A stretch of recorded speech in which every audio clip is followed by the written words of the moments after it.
ನಮಸ್ಕಾರ ವಿದ್ಯಾರ್ಥಿಗಳೇ, ನಾವು ಇವತ್ತು ಅರ್ಥಶಾಸ್ತ್ರದಲ್ಲಿ ಕೊರತೆಯ ಬಗ್ಗೆ ಅಧ್ಯಯನ ಮಾಡೋಣ.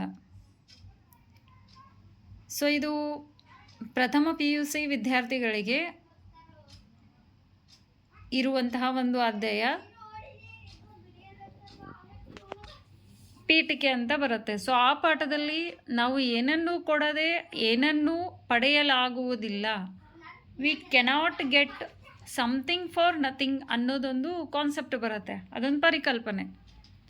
ಇಲ್ಲಿ ಕೊರತೆಯು ಎಲ್ಲ ಆರ್ಥಿಕ ಸಮಸ್ಯೆಗಳಿಗೆ ಮೂಲ ಕಾರಣವಾಗಿದೆ ಅಂತ ಓದ್ತೀವಿ. ಕೊರತೆ ಇರೋದ್ರಿಂದನೇ ಆರ್ಥಿಕ ಸಮಸ್ಯೆಗಳಿದೆ. ಕೊರತೆ ಇಲ್ಲ ಅಂದರೆ ಆರ್ಥಿಕ ಸಮಸ್ಯೆಗಳೇ ಇರುವುದಿಲ್ಲ ಅಂತ ಓದ್ತೀವಿ. Scarcity is the root of all economic problems.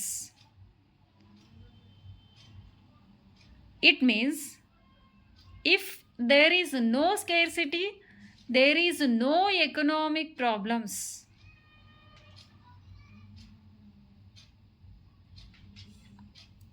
ನಮ್ಮ ದೈನಂದಿನ ಜೀವನದಲ್ಲಿ ನಾವು ಹಲವು ರೀತಿಯ ಕೊರತೆಗಳನ್ನು ಎದುರಿಸ್ತೀವಿ. ಉದಾಹರಣೆಗೆ ನೀರಂತಾಗಿರಬಹುದು, ಭೂಮಿಯಾಗಿರಬಹುದು. ಇವತ್ತಿನ ಪ್ರಸ್ತುತ ದಿನಗಳಲ್ಲಿ ಹೇಳೋದಾದರೆ ತುಂಬಿದ ಬಸ್ಸುಗಳಂತ ಹೇಳ್ಬೋದು. Bus rushes, it's one of the scarcity.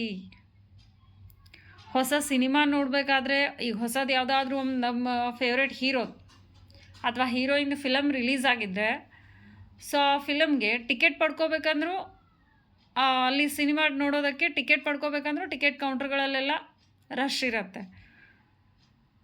ಬಸ್ಗಳಲ್ಲೆಲ್ಲ ನುಗ್ಗಲಿರುತ್ತೆ.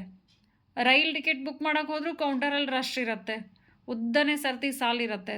ಇದೆಲ್ಲ ಏನು, ಕೊರತೆ ಇರೋದ್ರಿಂದ. ಅಂದರೆ ಅಲ್ಲೆಲ್ಲ ಕೌಂಟ್ರ್ ಒಂದೇ ಇದೆ. ಜನಸಂಖ್ಯೆ ಹೆಚ್ಚಿದೆ. ಅಂದರೆ ಮಿತವಾದ ಸಂಪನ್ಮೂಲ, ಅಮಿತವಾದ ಮಾನವ ಬಯಕೆಗಳು. ಅದೂ ಅಲ್ಲದೆ ಈ ಕೊರತೆನೇ ಎಲ್ಲ ಆರ್ಥಿಕ ಸಮಸ್ಯೆಗಳಿಗೆ ಮೂಲ ಕಾರಣ ಅಂತ ಹೇಳ್ತಾರೆ.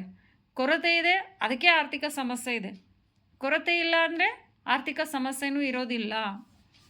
ಅದಕ್ಕಾಗಿ ನಾವು ಒಂದು ಪಡ್ಕೋಬೇಕಂದ್ರೆ ಮತ್ತೊಂದನ್ನು ಬಿಟ್ಕೊಡ್ಬೇಕಾಗತ್ತೆ.